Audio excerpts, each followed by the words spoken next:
家东西蛮好的。欢迎光临，随便看一下。哎，这家的鞋子挺好的，但是就是有点贵。我们这边的鞋子都是意大利纯进口的。喜欢就买呗，挑双喜欢的试试。那就是这双吧。你丈夫对你真好。太太，穿什么码？我给你拿。37的。37码是吧？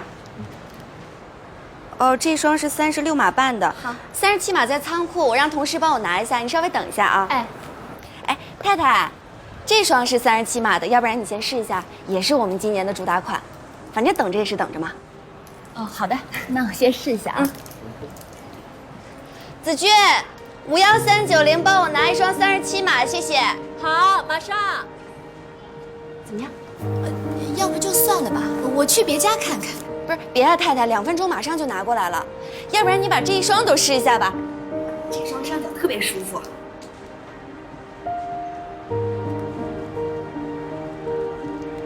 怎么样？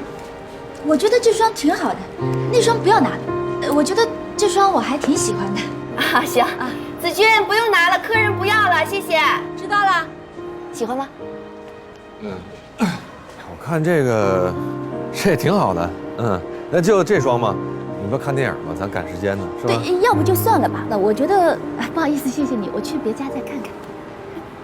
我觉得挺好看的，太太。我鞋找出来了，要不要一起试一下？就是这位太太，太太，我同事都把鞋已经找出来了，要不然您就高抬贵脚试一下。这鞋啊，得上了脚之后才知道合不合适嘛。哦，不用了，我们还有事情的。您刚才不是说很喜欢这双鞋吗？既然拿出来了，还是试一下吧。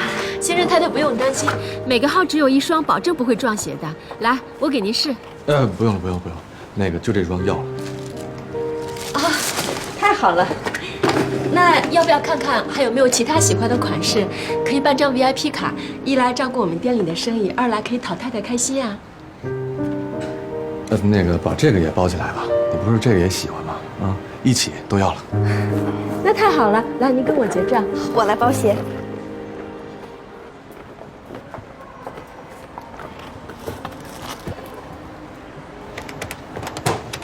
10500，密码没变。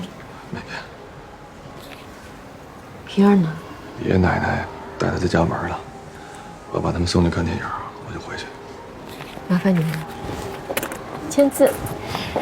来，太太，2双鞋，谢谢啊。您的卡。谢谢。小票。走吧。哎，好。来，谢谢。慢走啊。慢走。欢迎下次光临。你刚才跟那男的说什么呀？要电话号码吗？你用的什么五谷之术啊？分分钟让他掏钱买走2双鞋，传授我几招呗。那是我前夫。那你刚才岂不是有一种打落牙齿和血一起吞下去的感觉？你还好吧？我好得很，本月业绩我又稳冲第1了。你刚才是抱着什么样的信念对他们满面春光的？抱着业绩稳冲第1的信念呀。我要是给他们脸色看呢，什么都得不到；要是笑脸相迎呢，还能多卖出去2双鞋。你说哪个划算？罗子君，你太厉害了！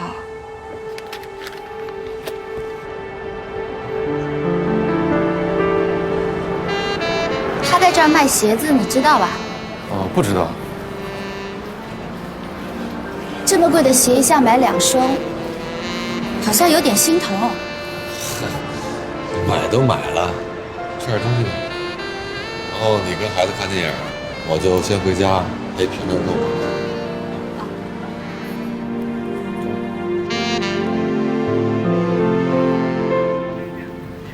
老板要碗小馄饨。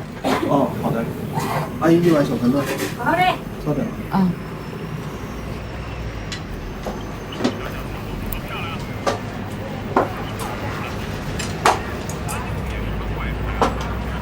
喂，我是子君。我想来问一下，我几点接平儿啊？子君你好啊！哎呀，我们都很想你。到现在啊，我们都当你是我们的儿媳妇。平儿在这儿啊，玩得挺开心的。她说今天想住在奶奶家里，礼拜天再回去。你看好不好啊？平儿，你跟妈妈说。是的，妈妈，我想礼拜天再回去，求求你了。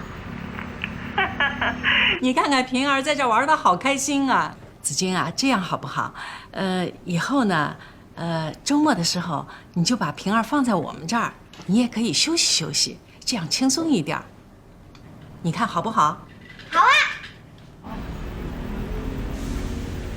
那我就明天再来接平儿吧，明天一定要回家了，还有好多功课没做呢。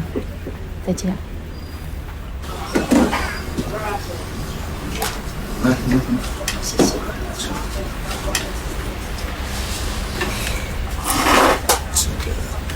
来，我帮你看一下，这个等于7，有没有想过？22，先把前面2个加起来，再减一下后面，再算一遍。差点重写。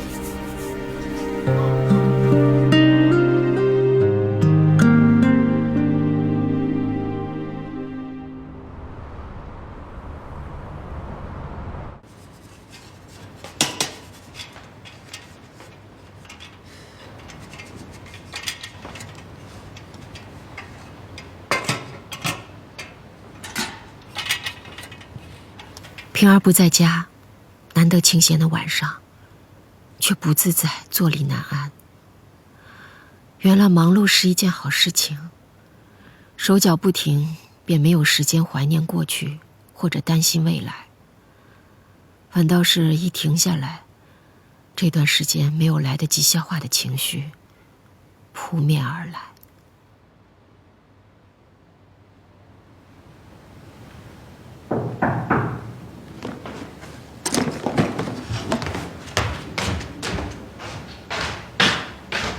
谁啊？噔噔，你怎么来了？好不容易儿子不在，跟你重温闺蜜之夜呀。闺蜜之夜嘛，你穿个睡衣来就好了，穿这样干嘛？我一个女朋友珠宝会所今天晚上有个 party， 一起去吧。珠宝跟我有什么关系？又不是超市大打折，又没有让你买。现在南方单身夜，出去换换频率没什么不好的。好好打扮一下，换件漂亮的衣服，说不定就能碰到下半辈子那个命中注定的人呢。太不靠谱了，我还是在家待着吧。不行，快向我证明一下，你还没有自暴自弃，还可以把自己塞进裹身裙。哎呦呀，那些衣服在哪儿我都不知道了，快找找。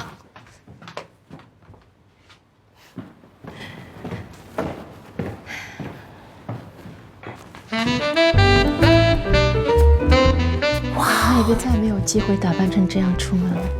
胡说八道！只要你愿意，80岁还可以穿成这样呢。80岁，那都成老妖精了。生活的低潮期马上就要过去啦，小姐，你会遇到新的人，开始新的生活。走吧，老妖精出门啦！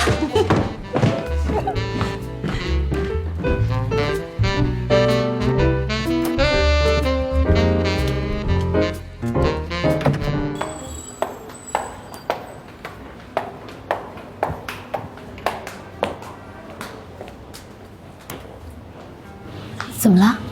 我还是不去了吧。到都到了，怎么又说不去了？现在让我去这种地方装模作样谈那些风花雪月的人生品味，我不习惯。你别看我穿这么鲜艳，但脑子里想的都是柴米油盐，还有下个礼拜的排班表，几点去接儿子放学。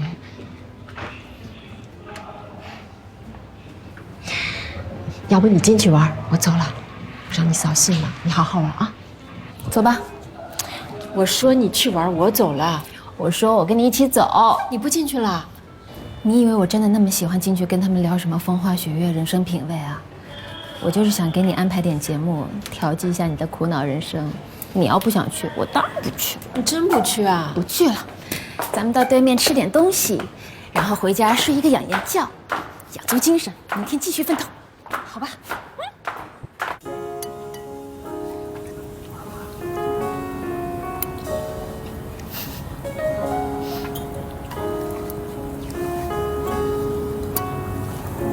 你还记得李锐吗？李锐？哪个李锐啊？我大学同学。是不是上了清华，后来出国的那个啊？哦，要不是当初你在上海，他在北京，说不定你们俩都谈恋爱结婚了呢。哎，不是都没联系了吗？我来找你啦。我们俩约好了下周见面。他结婚了吗？有女朋友吗？要跟你重拾旧爱呀。这么久没联系了，要见了面才能知道旧爱还在不在。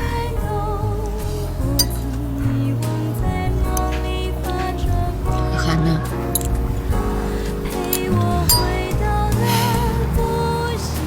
算是给我一个机会吧，让我跟他划清界限，不是吗？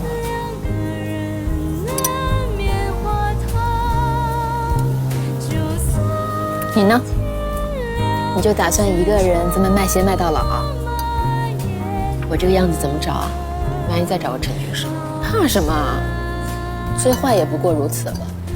最艰难的时候，连滚带爬的不也过来了吗？有这么容易吗？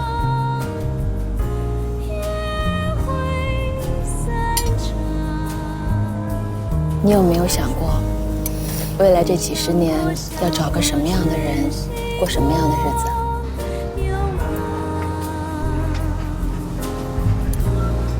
你心里肯定想过，是不是？没有，真的没有。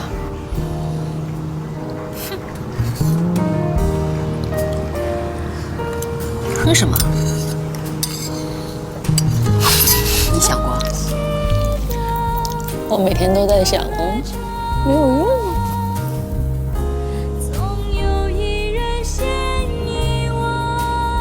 我不知道自己何德何能，天赐我一个那么好的朋友，与我分享快乐，为我分担忧愁。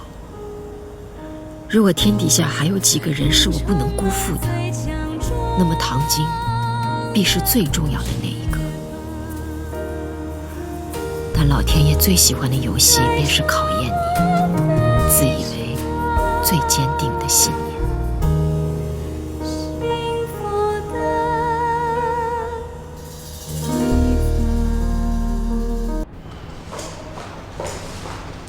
雅琴，啊，子君，你不是有事回老家了吗？啊，我回去了一次。那家里不是有病人要照顾，你回不来的吗？是有病人，哦，我家里找人照顾他了，所以我就回来了。那你还是在陈俊生家里做啊？没有，玲玲打电话给我了，让我去做，还给我加了钱，做了2天，还是感觉不好，就走了。我主要怕碰到你尴尬，再一点，我打工的嘛，钱多也好，但是我跟了你和平儿那么久了，换了人我也不习惯。那我上去接平儿。哎，那个子君，平儿好不好？挺好的。哦，那你们现在住在哪儿啊？哦，我是想有空去看看平儿，她是我一手带大的，我还挺想她的。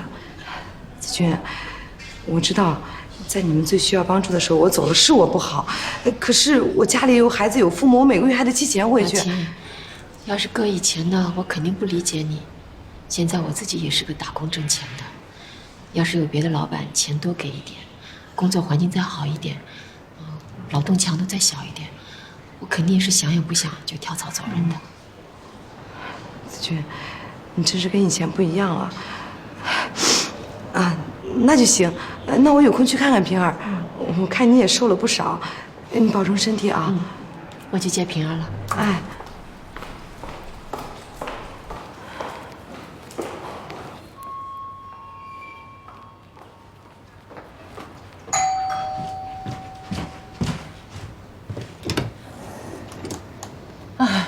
子君来了，来进来吧。吃饭了吗？吃过了，我不进来了。平儿，我们回家吧。妈妈，你怎么这么早就来了？我再玩一会儿嘛。你已经玩了2天了，明天你要上学，我们早点走好吗？妈妈，我就玩10分钟行吗？你进来吧，他们都不在，一大早就出去了，就是怕平儿来了以后看见人多不适应。10分钟，把这辆车拼好我就走。进来吧，进来吧，啊，你坐一会儿啊。怎么样？你最近忙吗？还可以。我听平儿说你们晚上老是叫外卖，这外卖吃多了对身体不好，大人也就算了，可是孩子还小呢。走了，我们把车带回去拼，好不好？不好嘛。孩子想玩就让他多玩一会儿嘛，要不然这样，今天别回去了，明天让俊生送他到学校去。他上学的好多书还在家里呢。那就拿一趟嘛，那有多大的事儿啊？平儿，我们把这个车拿回去拼，好不好？我们现在不走的话，回去要很晚了，明天还要上学呢。等等嘛，妈妈，我把车子拼完。哎呦！你都把孩子吓哭了，干什么嘛这是？别哭了，平儿，我们拿回去拼好吗？好了，平儿别哭，奶奶给你拿毛巾去啊。你这样，你让孩子说，你到底要你把孩子放下。哎呦，让平儿表态，到底走还是留在这儿？这是我的儿子，当然应该跟我回家了。走，那么认真干什么呀？哎，平儿，干什么呀？哎，平儿，走啊！哎呀，别拉孩子呀！快点，平儿，听话，快走啊，平儿，听话好吗？平儿，外面下雨了，来，把帽子戴上，我们快点跑到小区门口，打上车就回家了啊！走。我不要。必须戴上，戴上，赶紧走，走。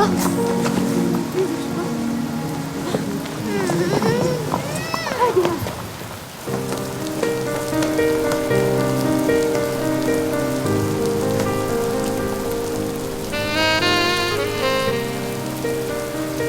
呀，你没事吧？来，咱们再跑一趟好吗？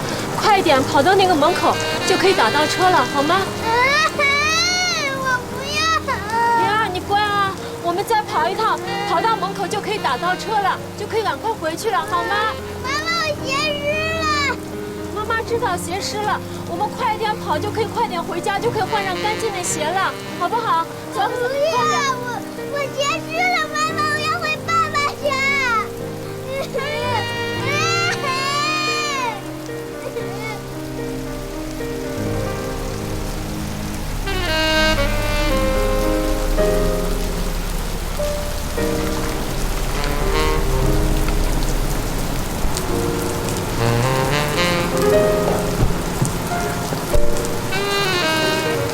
这是爸爸的车，我要回爸爸家。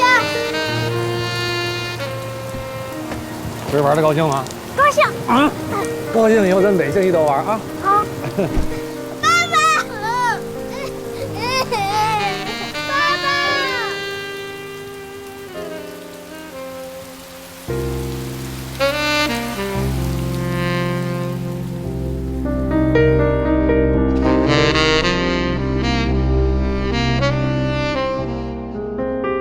先生，怎么了？走啊！哦，走吧。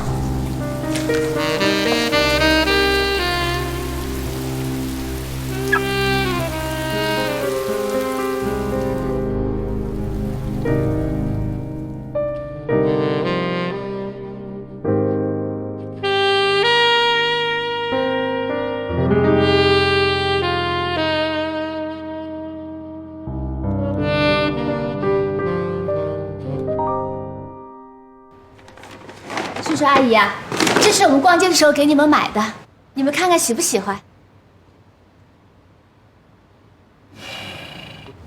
哎呀，你买这个干嘛呢？需要什么的话，我们自己会买的。如果要是用不上的话，这不是浪费吗？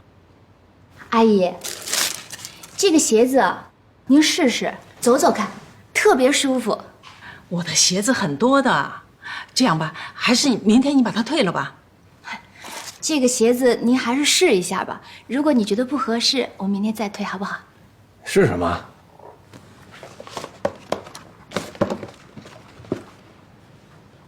这鞋倒看上去还挺好看的，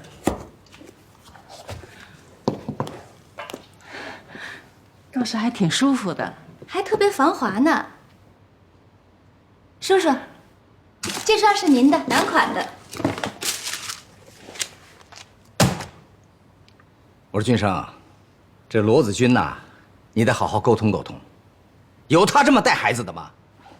怎么了爸？去玩去。怎么了？君生啊，哎，子君他以前不是这样的，今天不知道是怎么回事，就像吃错药一样的。不过就是平儿想在这儿多玩一会儿时间，他就是不肯，死拉硬拽的就带走了。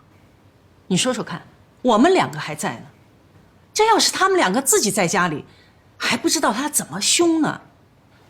君生啊，虽说你们已经离婚了，但是这平儿，他毕竟是我的孙子吧，也是你的儿子，你不能不管啊。该过问的还是要过问的。我觉得可能是这样的吧，他那么着急带平儿走，可能是怕大家碰到了尴尬，其实也是可以理解的。以后让平儿经常过来玩，习惯了也就好了。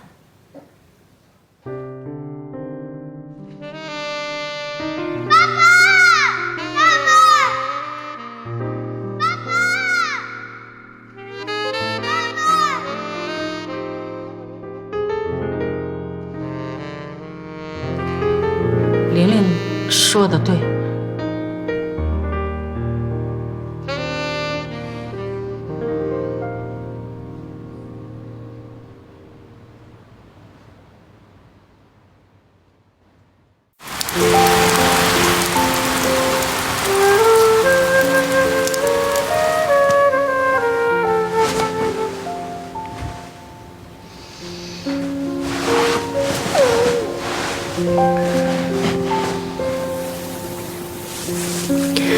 我跟你道歉，是我不好，我今天脾气有点大，但是是因为你不配合我呀，对不对？我们是不是应该早一点回来？外面还下着大雨，你看你现在淋了雨，回到家还不肯洗澡，万一感冒了又要好几天不能上学了。我们现在这个家的洗澡水一会儿冷一会儿热的，那才会感冒呢。爸爸那个就不会。我下个月买一个更好的热水器换上。还有奶奶会给我榨果汁，妈妈你就不肯。我不是不肯，当然是吃新鲜水果比喝果汁要好，要有营养啊。可是果汁好喝呀，还有爸爸那出门不用挤公交车和地铁。你忍耐忍耐，再坚持一下。可是妈妈，那本来就是我们家呀，那本来就是我们住的地方。妈妈给你打个比方啊，就是好比你不小心弄丢了一样东西，结果这个东西被人家捡走了，不肯还给你。你问他要的时候，他还说谁让你不小心弄丢的。那我们怎么办？我们只能努力挣更多的钱去买一个更好的，而且提醒自己下次不再弄丢了，对不对？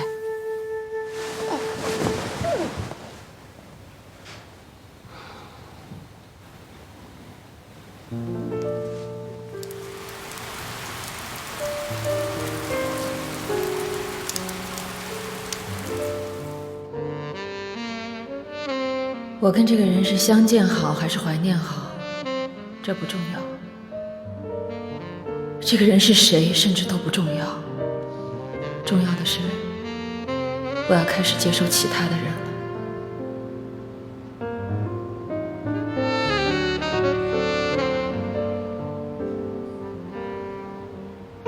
我跟你的这一页故事，从此就算是翻过去了。所谓回头是岸，应该就是如此。你的10年，也是我的10年。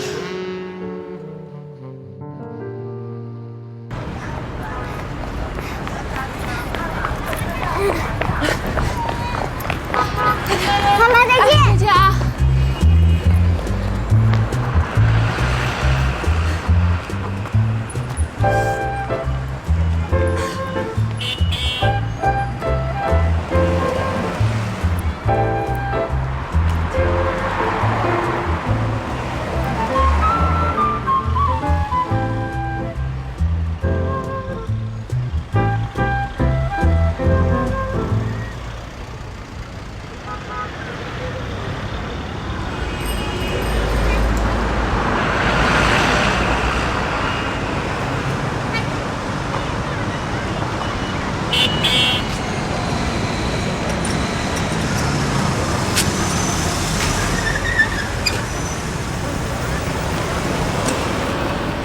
罗子君，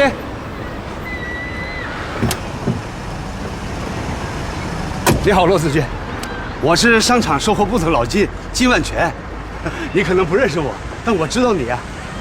那个这条路打不到车的，是不是上班啊？坐我车吧。啊，不用，我自己打车吧。不要了。这条路真的打不到车，我知道的，我每天都走它。是这样，麻烦你了。哎，没事，我也上班。走吧。你顺路吗？我顺路，快。啊，那谢谢啊。那给你添麻烦了啊。这车有点乱。麻烦你了啊。哎，不客气，快。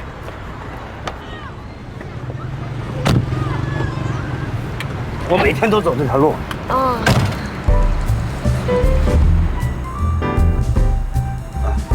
你说。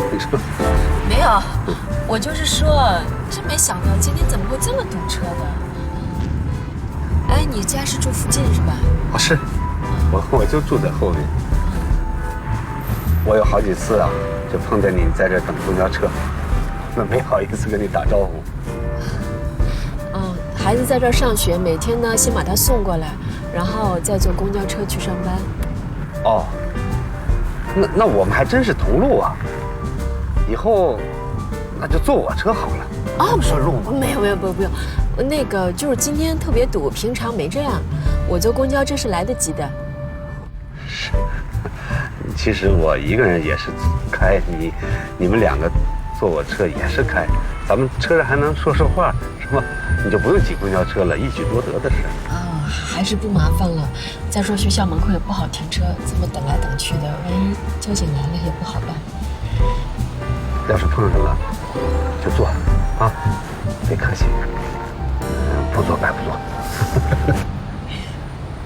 又堵上了。就是。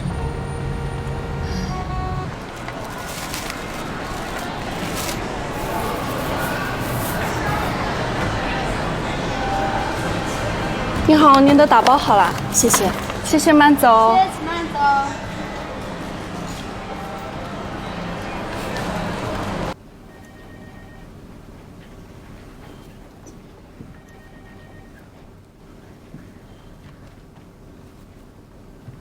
哎，不好意思，那个金先生金万全在这里吗？您稍等。老金，有人找。哦，谁呀？哎，小罗，你怎么来了？那个屋里坐。不，我不进去，我还回去上班。啊，这个上午搭你的车，然后买了一点点心，你跟同事分一下。哎呀，就搭个车，都同事之间，你客气什么呀？没有，你们一会儿肚子饿了就当下午茶吃了啊！你们分一下，我先走了，再见啊！那谢谢啊。老金呀，他就是那个罗子君。啊，罗子君，早晨送完孩子在那等车，又堵车，我就说你坐我车，一起来上的班。都有孩子了，那你还说什么说？有孩子怎么了？你这他一个人带个孩子多不容易啊！你肯定是看上人家了咯。我什么呀？我是觉得他人挺好的。你肯定是看人家长得好看吧？好看是好看的呀，不过还是人好。哎，我说老金呐，这知人知面不知心，你可是老实人，对女人可得当心为妙啊。谢谢老刘啊，赶紧让他堵住他的嘴。哦，好，给大伙分分啊！谢谢老金，谢谢给我留一块啊！哎，好，来，堵上你的嘴。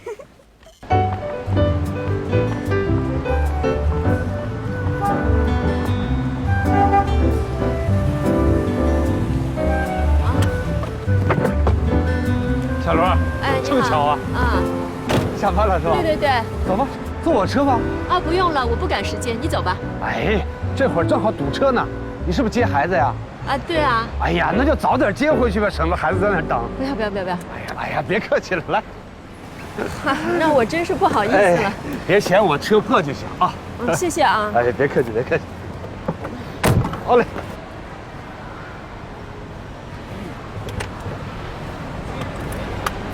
这多方便啊，是吧？你后面没事啊？啊，没事。不耽误你。不耽误，不耽误。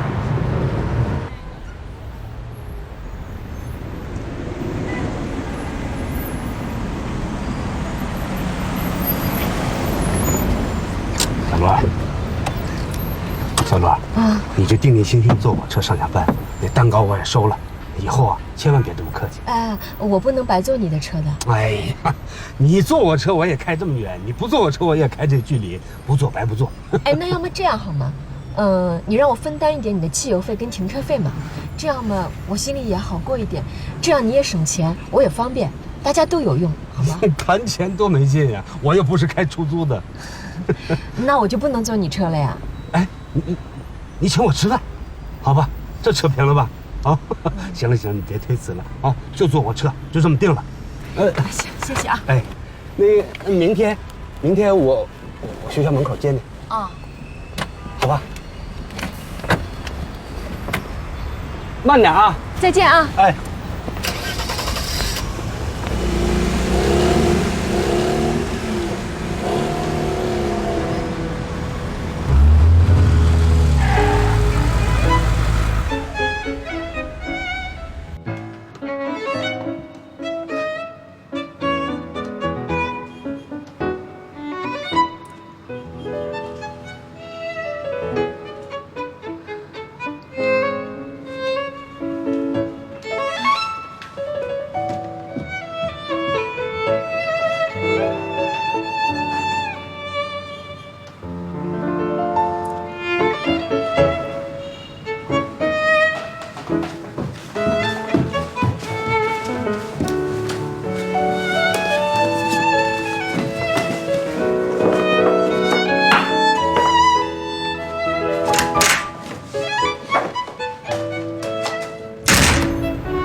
哇哦，李锐，你现在完全是一副投行精英配置啊！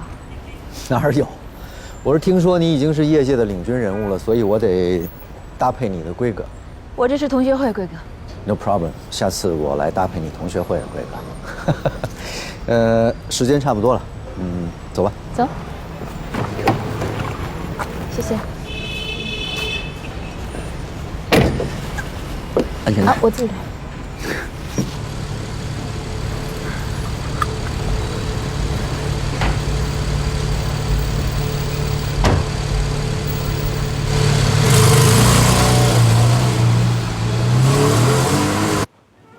Hey, Richard. Hey, Kevin. How are you doing, buddy? Yeah, fine. What are you doing here? I'm a friend, Tang Jing. Oh, hi. All right. Kevin. Enjoy the meal. Okay. See you later. See you later. 你不是刚回国吗？怎么会跟这儿的经理认识？哦，你是说 Kevin？我们在美国的时候就认识，他刚刚调回来不久。在美国待得好好的，为什么要回来？为了你。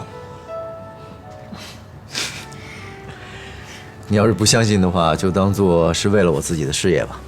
你知道我刚从普林斯顿出来那会儿，跟几个同学做了个项目，一开始真的很惨，我们几个人一家一家的去谈风投，被拒绝了无数次。所以我现在最不喜欢的就是别人拒绝我。好在功夫不负有心人，终于有一家公司给我们投了几千万美金吧。现在我的公司呢，也算步入正轨了。所以这次回来，我打算做一些我认为更有意义的事情。这么久没见了，你还是这么一如既往的有追求。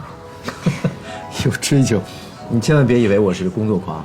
每年我大概会花费1/3的时间在旅行上，所以潜水啊、滑雪这些我真的都很在行。既要赚全世界的钱，又要领略全世界的美，这可能是我跟别人不太一样的地方。杂志真应该采访你，树你为生活典范。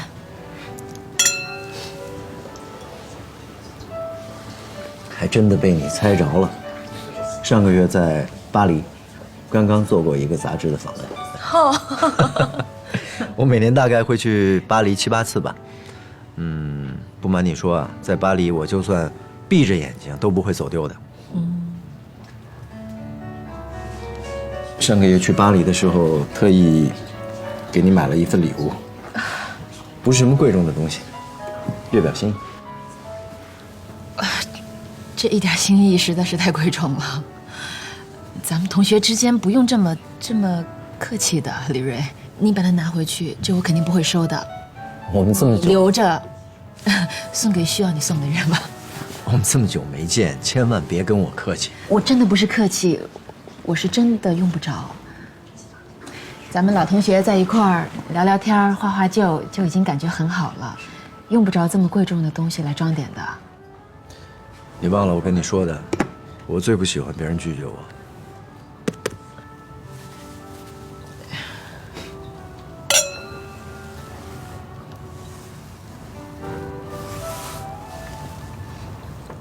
然后我就说，你难道没有上过杂志吗？你那么有生活品质，没有人采访你吗？然后他就是说，咱俩太有默契了。在法国的时候，真的有一个杂志采访过我，我全身鸡皮疙瘩一下就起来了。然后呢？然后他就拿出了一个礼物，说这是我专门从法国带给你的一个卡地亚的手镯。然后特别坚决地说，你必须收下。我最讨厌别人拒绝我。我跟你讲，他不是一直是你的匆匆那年吗？他以前不是这样吗？我以前没看出来他有这样的潜质。那个手镯呢？你还给他啦？我当然不能要了，好几万块钱呢，现在可流行戴着，好多人戴呢。不敢要，不敢要。这种一见面就送你几万块钱礼物的人，跟我完全不在一个频道上，这是不敢要的。你不在一个频道上，那什么人跟你在一个频道上啊？像这样的人，事业有成，又能赚钱，赚了钱又肯给你花，一上来就给你买卡地亚，这随便哪一条，我要是站上了，死而无憾了。唐晶啊，不是我说你啊，你就是好东西见太多了，挑花眼了。谁跟他在一个频道上，你还看不出来？人家李瑞花好几万买一个手镯来讨好他，就叫无趣；贺涵花好几万买条鱼，放在日本料理店里切2片吃，这就叫有情调。不过唐小姐，这世界上要找到像贺涵这样第2个装格调装的这么惊天地泣鬼神的怪咖，还是绝无仅有的。不是，好几万块钱买条鱼。就吃掉了，吃了以后呢，能长生不老吗？这是属于脑子有病！几万块钱不是几块钱，就这样吃掉就没有了。你知道吗？几万块钱现在可以买辆很不错的车了，而且我跟你讲，好了，不说了，每个人3观不一样，自己喜欢就好。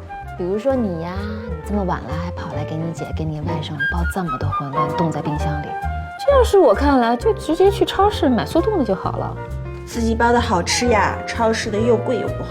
对了，那个是叫老金吗？我要不给你带30几个馄饨过去？我给他馄饨干嘛？天降奇兵啊！这么好的一个男人，你不要错过，错过了你要后悔的。我是花痴啊！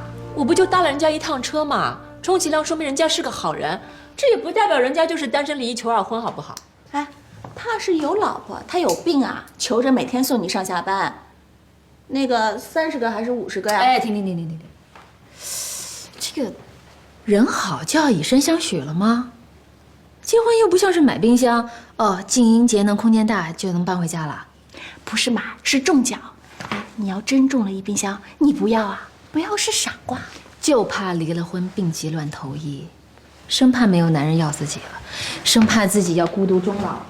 罗子君，你要是真跟这个老金好了，我打赌不出3个月，你肯定要后悔。子勋，我要是输了，我就送你一个卡地亚手镯。你说的啊，姐，你听到他说的了。你坚持一下，3个月必须好过3个月。你们就笑吧。你笑得再开心，你也熬不过3个月。我去洗澡了，我今天住这儿了。子群，你要不要也住这儿啊？哎呀，不行，明天一大早还得给弟弟还有白光做早饭。这白光他是什么人啊？不上班不挣钱的，他干嘛不在家伺候你啊？哎，我真奇怪，你还能熬这么久，天底下哪有这样的事儿？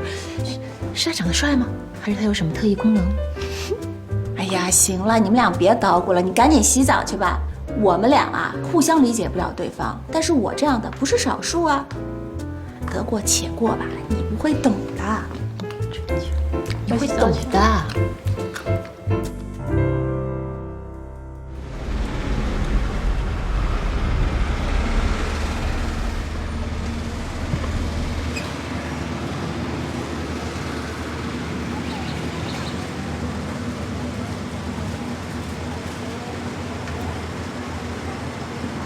子君啊，我已经到小区门口了啊，你不着急。子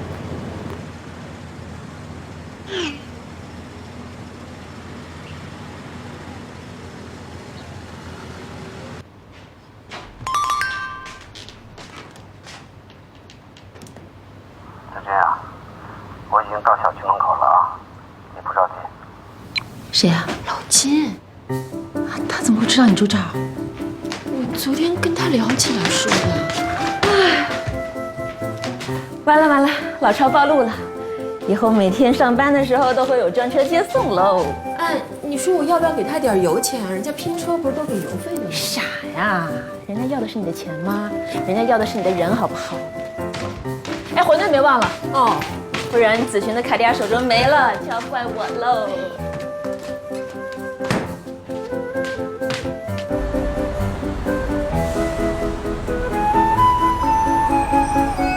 哎，小罗。早。早。平儿早。叔叔早。哎，这位是？这是我最好的朋友唐晶。哦，你好，你好。我是老金，黄金万两的金。昨天我听说你住这小区，我就想啊，我就把车开到门口，省你们坐地铁了。哎呀，谢谢。那走吧，上车吧，一起坐我们车走吧。不，你们走吧，我有车，我自己开车。哦，好，那行，那我们先走了啊。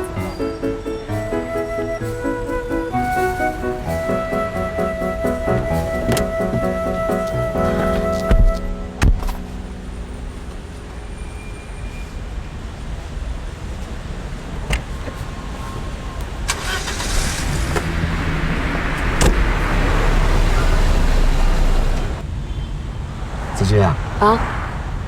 你这个朋友唐小姐是做什么的呀？咨询公司的。咨询公司？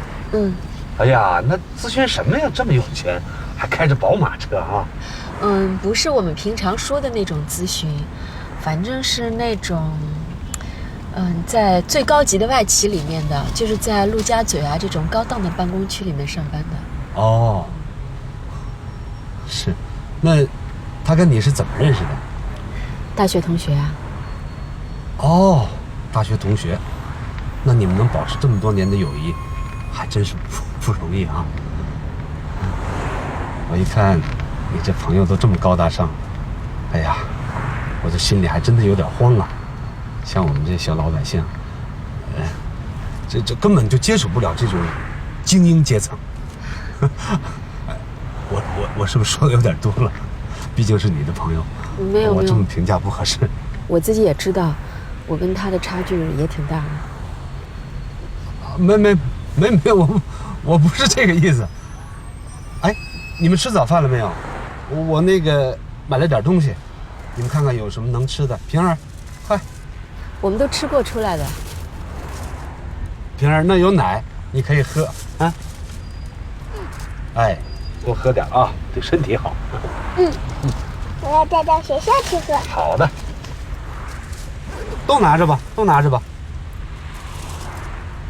真的？对呀。来。干嘛啊？看着我笑什么？为你开心啊！你说你一个人离了婚，带着孩子多辛苦啊！终于有人接送你上下班了。哎呦，那是顺路。都是从顺路开始的呀。就是呀，我一20岁纯情少女，我都在这工作2年了，都没有人说，哎呀，顺路接送我上下班的，我要搬家。哎，你来的时间比较晚了，但是我们都知道，收货部经理老金是个有口皆碑的好男人。你看啊，我们出去聚餐就喜欢吃点辣的。有一次我吃完了胃疼，老金居然备了胃药，生怕我们胃不舒服呢，多体贴呀！哎，他以前的事儿你都知道吗？我连他有没有结婚、有没有孩子都不知道。他离婚了，老婆怀孕3个月就跟别的男人走了，孩子都不要了。老金让他把孩子生下来，怎么着都行，但他老婆就是不肯。哎呦，哎，老金有2套房子，离了婚以后啊，还给了1套给他前妻和后来的男人住呢。哎呀，这么看起来，还真是人人都有一本烂在肚子里的辛酸史哦。所以啊，人是好人，菩萨心肠，这上上下下也有人想跟他好的，但他都看不上。而且啊，他看不上也绝对不模棱两可的占人家便宜，正人君子一个。我干活去了啊。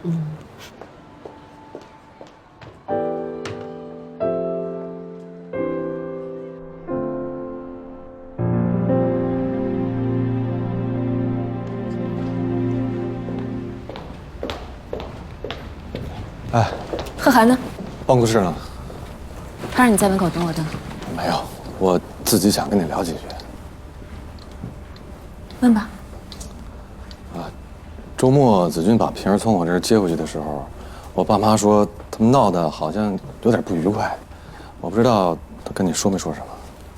没觉得他有什么不愉快。他现在对于孩子和生活有了一些经验和窍门，照道理说应该是更自在了才对。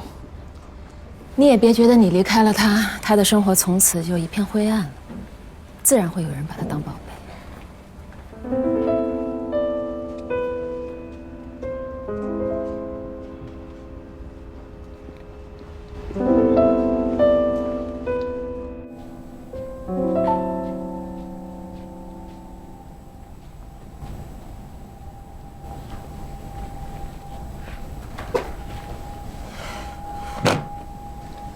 这是陈星交给我的，对于不同区域、不同收入、不同年龄段的男性和女性，分别在口味上的偏好。但是你们漏掉了一点，人群的职业。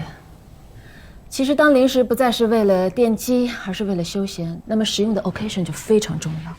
家里的、办公室的、户外。笑什么？我笑你效率高啊！陈晋生昨天半夜才做完的 PPT， 你竟然一大早就来找我兴师问罪了。陈俊生人呢？怎么没进来？这就被吓跑了。他必须快点适应跟我们 BNT 合作的高速运转。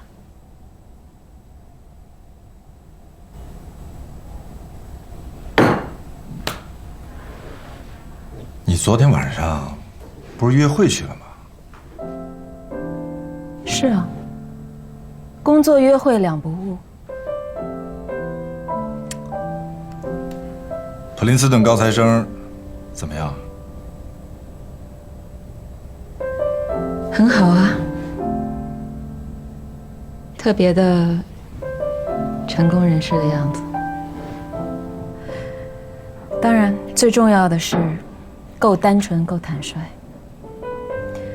我们本来就是同学，自然有很多话题可以聊。听起来不错。有机会带给你审查一下。审查？以什么身份啊？我这么吹毛求疵的人，见了面肯定没什么好话，挑人家这个不好那个不好，为了避免让你尴尬，还是算了。再说人家普林斯顿高材生也未必看得上我呀。情商呢，你比我高。你要是觉得好，觉得跟这个人能够长久的幸福，那就是好。感情生活嘛，又不是买衣服买鞋子什么的，还要问别人好不好看，对吗？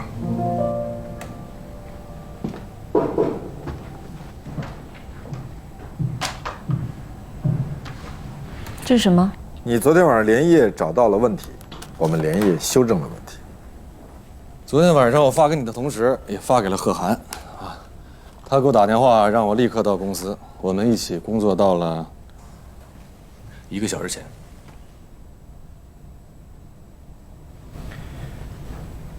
为了赶上 BNT 的工作效率，为了不被唐小姐看低，我们陈星必须笨鸟先飞，全力以赴。我没想到贺涵会半夜给我打电话。按理说呢，这是我的工作，他都加班加点的不眠不休了，我就更责无旁贷了。我拿回去看，看完给你们反馈。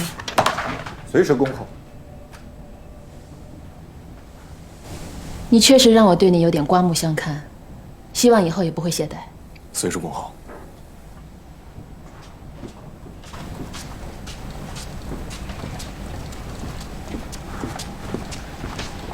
那我先出去了。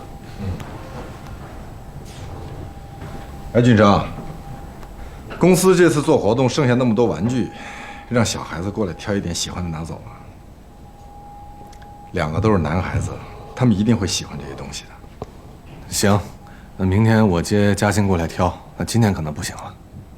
那，平儿周末才到我这儿的，况且他妈让不让他过来还不一定呢。那你就一会儿下班把他接过来嘛，反正你也要在这儿等唐晶的反馈意见，晚上把他送过去就是了。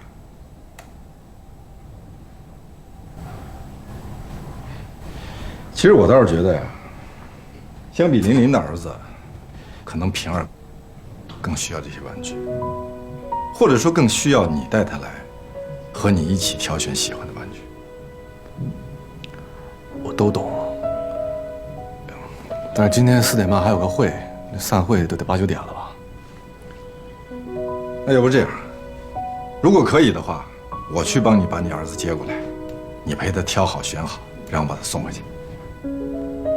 那太好了，那我给子君打电话。谢谢。行了。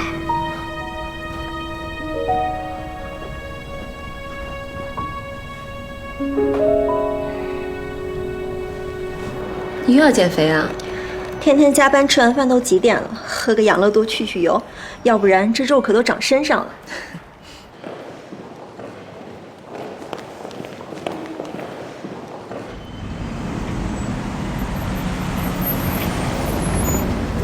好了，老金，哎，这段时间天天蹭你的车，商场里的同事都看见了，免不了在议论。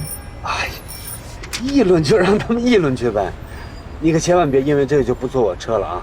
我们正大光明的，怕他们说什么又不犯法。没有，我是觉得自己占了你的便宜，还给你添麻烦，这就不好了。哎，你下车，我有话要跟你说。哦，好，平儿，你等一会儿啊。啊。等一下啊！哎，小姐，我知道大家都在说什么。其实他们问我的时候，我就直接告诉他们，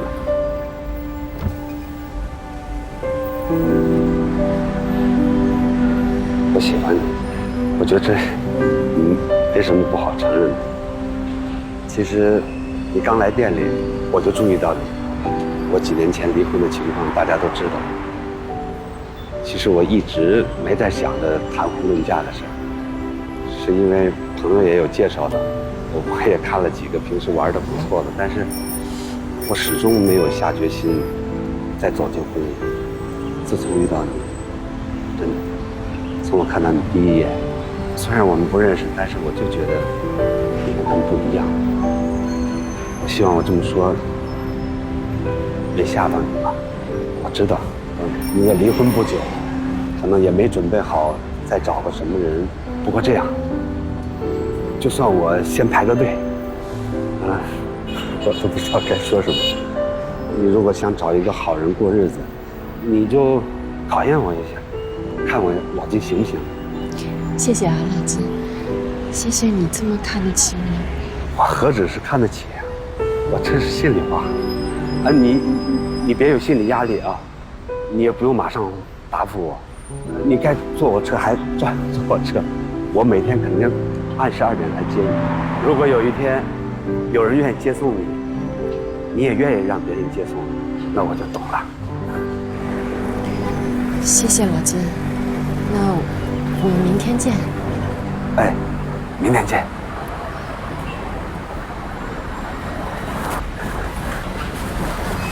平儿，走，到家了，走，下车。好累哈。金叔叔再见。金叔叔再见。再见。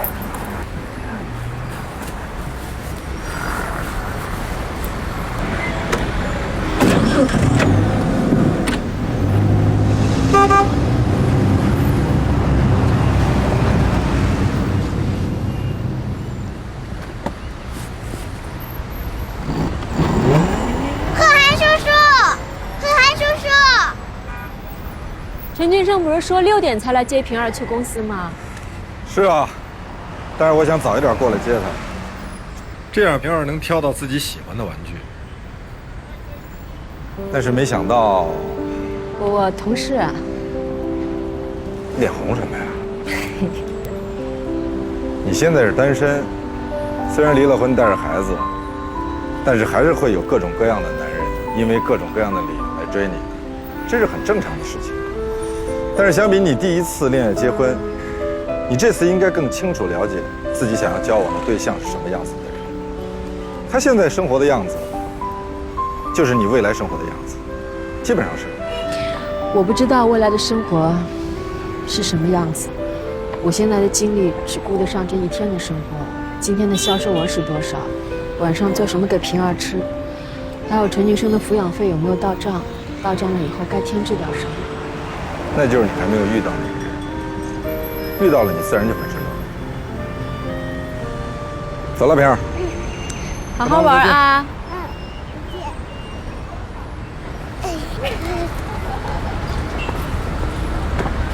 慢点啊！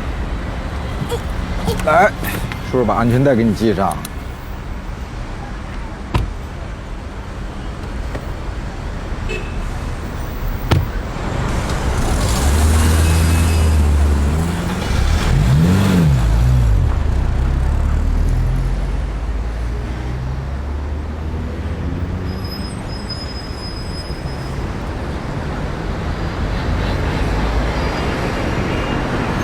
喂，妈，在家吗？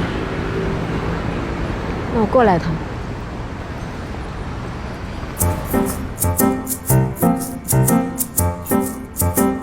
哎呀，怎么说啊？你这个脚不好，你不要弄那么多东西了啊！我是来看看你的，结果倒变成你来招待我了。哎呀，没关系，没关系的。我这个人平时特别喜欢做饭，什么刷刷碗呀、做做家务什么的，但是平时就一个人，没有机会。今天你来啦，正好你让我过过瘾。等一下，给你等一下。哎呀，我真看不出来啊！你在外面那么活跃，回到家里又那么能干，真是。来喝水。哎呦，哎，说来呢都是生活所迫。我年轻的时候啊，我自己带着2个女儿，日子不好过，事事都要自己亲自做的。啊，不过现在好了，女儿们都长大了，也不用我操心了。但是就是常常剩下我一个人，我就觉得孤独也寂寞。对对对，能理解，能理解。我2个儿子也在美国呀。啊，你说的我深有体会，是吧？是啊。妈，哟，家里有客人呢，你没跟我说呀？啊，那个，哎呦老师，哎呦，你快坐。啊，晶晶啊，我给你们介绍一下啊，这是我的大女儿罗子晶，晶晶，你好，这就是我常跟你说的崔叔叔。哦，崔叔叔啊，久仰，欢迎啊！是你做的饭啊？对，你留下来吃，正好陪那个崔叔叔好好的聊一聊啊。好啊，老崔啊，你坐啊，我先去一下啊。好。哎。走走走。哎，崔叔叔。子君啊，你真是好福气啊！有这么一个上的厅堂，下的厨房，贤惠的好妈妈。哎，您说的太对了，崔叔叔，你也好眼力呀。哦，志军啊，哎，来啊来，帮我一下，来了。好，我去帮忙啊。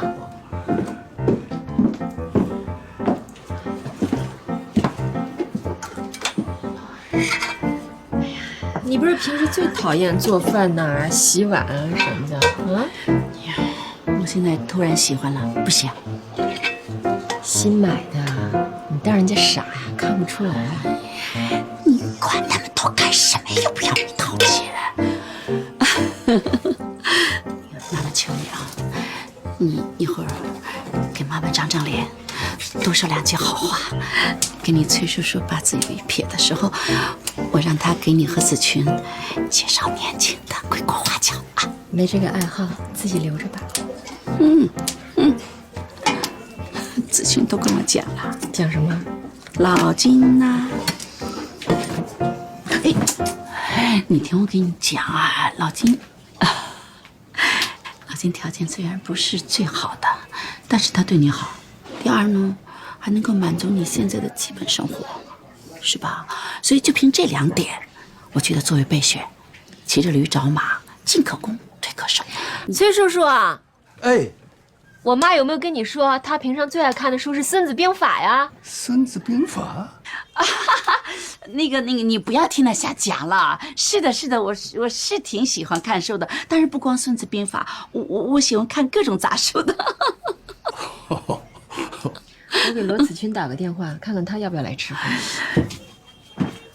啊，好的。那个，你先喝水，马上好的啊。